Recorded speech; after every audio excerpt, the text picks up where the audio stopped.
കുടുംബ പ്രേക്ഷകരുടെ പ്രിയ നടൻ അന്തരിച്ചു. അപ്രതീക്ഷിത വേർപാടിൽ വിതുമ്പുകയാണ് സിനിമ സീരിയൽ ലോകം.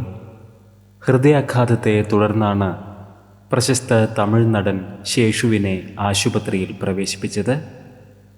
എന്നാൽ ചികിത്സകൾ ഫലം കണ്ടില്ല. ചെന്നൈയിലെ സ്വകാര്യ ആശുപത്രിയിൽ വച്ചാണ് ശേഷു അന്തരിച്ചത്. 60 വയസ്സായിരുന്നു. ലൊല്ലു സഭ എന്ന പരമ്പരയിലൂടെ കുടുംബ പ്രേക്ഷകരുടെ മനസ്സിൽ ഇടം നേടിയ നടനാണ് ശേഷു. വിജയ് ടിവിയിലാണ് ഈ പരമ്പര സംപ്രേഷണം ചെയ്തിരുന്നത്. നിരവധി സിനിമകളിലും നടൻ ശ്രദ്ധേയമായ വേഷങ്ങൾ അവതരിപ്പിച്ചിരുന്നു. കലാലോകത്തിന് കനത്ത ഒരു നഷ്ടമാണ് സംഭവിച്ചിരിക്കുന്നത്.